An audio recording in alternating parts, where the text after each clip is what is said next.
Ya, pada kali ini kita akan membahas tentang sifat-sifat keperiodikan unsur. Ya.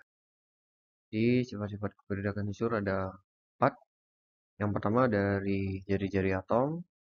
Jadi apa yang dimaksud dengan jari-jari atom? Jadi kalau dilihat dari atom itu sendiri ada inti dan ada elektron yang mengisi pada kulit terluar. Sehingga jari-jari atom itu bisa kita artikan bahwa jarak dari inti atom ke elektron terluarnya. Nah, ketika di dalam satu golongan ataupun dalam satu periode itu akan ada keteraturannya. Kita ambil contoh di sini antara Li dan Na ini berada dalam satu golongan yaitu golongan 1A. Jika diperhatikan Li dari konfigurasinya dia memiliki dua kulit, kemudian Na memiliki 3 kulit. Kemudian ada contoh lain lagi Li dan N itu berada dalam satu periode di mana di mana N memiliki 2 kulit juga yang sama dengan Li. Kemudian P satu periode dengan Na yaitu periode 3, dia memiliki jumlah kulit yang sama juga dengan Na. Nah, bagaimana keteraturan dalam satu golongan atau satu periodenya? Nah, di dalam satu golongan dari atas ke bawah, ya kita berbicara dari atas ke bawah, maka jari-jari atomnya akan semakin besar. Kenapa bisa semakin besar? Karena bertambahnya kulit. Ya, mungkin ini lebih mudah dipahami ya, semakin banyak lapisan-lapisannya sehingga jari-jarinya akan semakin besar. Lalu di dalam satu periode dari kiri ke kanan, ya jari-jari atomnya semakin kecil. Ya, walaupun jumlah kulitnya sama, bisa dilihat antara Li dan N, jumlah kulitnya sama, sama-sama 2, dan A dan P, periode sama-sama 3. Nah, apa yang menyebabkan sehingga jari-jari atom dari P lebih kecil dibandingkan dengan Na? Di sini karena adanya eh, penambahan jumlah proton atau jumlah protonnya lebih banyak ya. Mengapa jumlah proton menyebabkan jari-jari lebih kecil? Jadi ketika jumlah proton semakin banyak, maka muatan inti di dalam atom itu semakin besar yang menyebabkan gaya tarik terhadap elektronnya semakin kuat sehingga jarak elektronnya menjadi semakin menyempit atau lebih dekat dengan inti atomnya. Itu yang menyebabkan semakin banyaknya muatan inti sehingga jari-jarinya akan semakin kecil ketika berada dalam satu golongan atau pada jumlah kulit yang sama.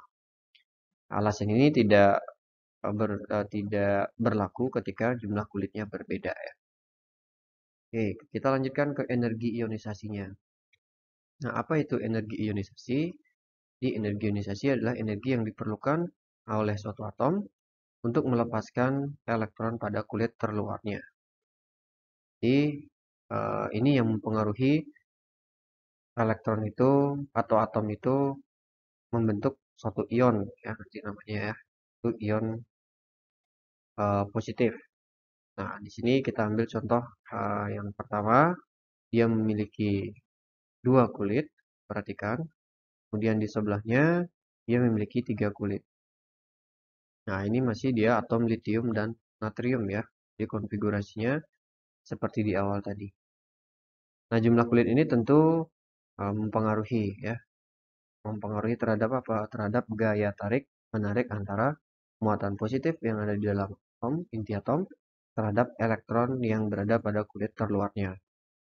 Jadi semakin besar jari-jari atomnya, ya, maka jarak inti terhadap elektronnya akan jauh, semakin jauh jaraknya. Sehingga kalau dia jaraknya semakin jauh, gaya tarik menariknya akan lemah, sehingga elektron itu menjadi mudah untuk dilepaskan.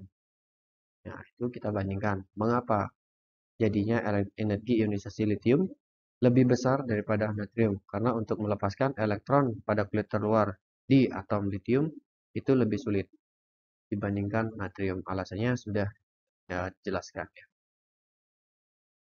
Oke, seperti itu hubungannya terhadap jari-jari atom. Nah, sekarang keteraturannya bagaimana? Di keteraturannya tentunya akan berbanding terbalik terhadap jari-jari atom ya.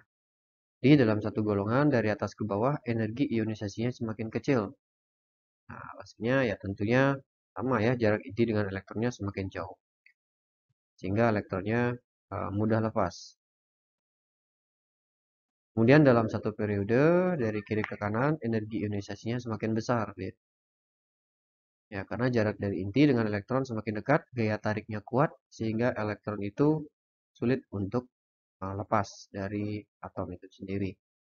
Selanjutnya yang ketiga adalah ada afinitas elektron. Ya, jadi apa itu afinitas?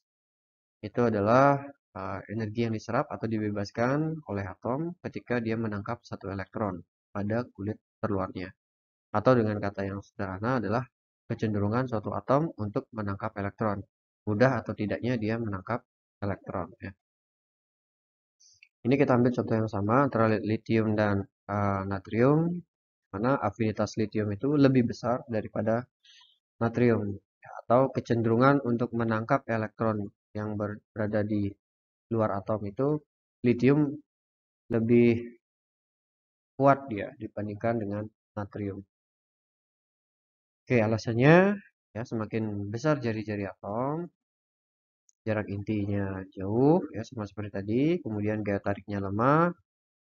Karena gaya tariknya lemah sehingga elektron itu sulit untuk ditangkap. Nah, seperti itu ya. Oke, dalam satu golongan ini eh, keteraturnya sama seperti energi ionisasi. Di dalam satu golongan dari atas ke bawah afinitas elektron semakin kecil. Ya, karena gaya tariknya lemah. Kemudian dalam satu periode dari kiri ke kanan afinitasnya semakin besar. Karena gaya tarik inti dengan elektronnya semakin kuat.